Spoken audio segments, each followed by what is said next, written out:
आपण पाहत आहात सत्याची बाजू मांडणारं हक्काचं न्यूज चॅनल M24 तास। शक्तीपीठ महामार्गाविरोधात येलूरच्या शेतकऱ्यांचा आक्रमक पवित्रा महामार्ग पूर्णपणे रद्द करण्यासाठी हरकती दाखल।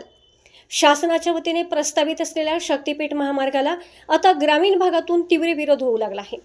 हा महामार्ग शेतजमिनीतून जात असल्याने आणि हजारो एकर सुपीक क्षेत्र बाधित होणार असल्याने येलूर येथील शेतकऱ्यांनी या प्रकल्पाविरोधात आक्रमक भूमिका घेतली आहे।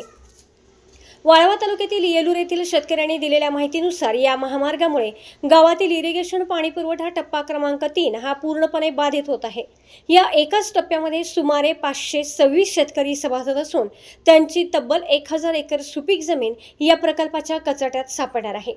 जर हा महामार्ग याच मार्गाने गेला तर सध्या बागायत असलेली जमीन नष्ट होऊन जवळजवळ 80% येलूर परिसर कोरडवाहू होण्याची भीती शेतकऱ्यांनी व्यक्त केली आहे।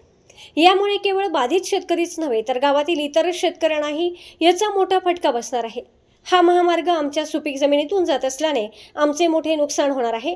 आमची मागणी केवळ मार्ग बदलण्याची नाही तर हा शक्तीपीठ महामार्ग पूर्णपणे रद्दच करण्यात यावा अशी असल्याचे येलूर येथील स्थानिक शेतकऱ्यांनी बोलून दाखवले। काल बाधित शेतकऱ्यांनी वाळवा प्रांत कार्यालयात हरकती देऊन विरोध दर्शवला। या महामार्गाच्या विरोधात केवळ येलूरच नाही तर परिसरातील 12 गावांमधील शेतकरी आता एकत्र आले असून त्यांनी रस्त्यावर उतरण्याचा निर्णय घेतला आहे। हा महामार्ग पूर्णपणे बंद व्हावा यासाठी भविष्यात तीव्र आंदोलन उभारण्याचा आणि कायदेशीर लढा देण्याचा इशाराही शेतकऱ्यांनी यावेळी दिला आहे। कोणत्याही परिस्थितीत हा प्रकल्प रद्द करण्यासाठी सर्व शेतकरी एकत्र येऊन संघर्ष करणार असल्याचे त्यांनी स्पष्ट केले आहे।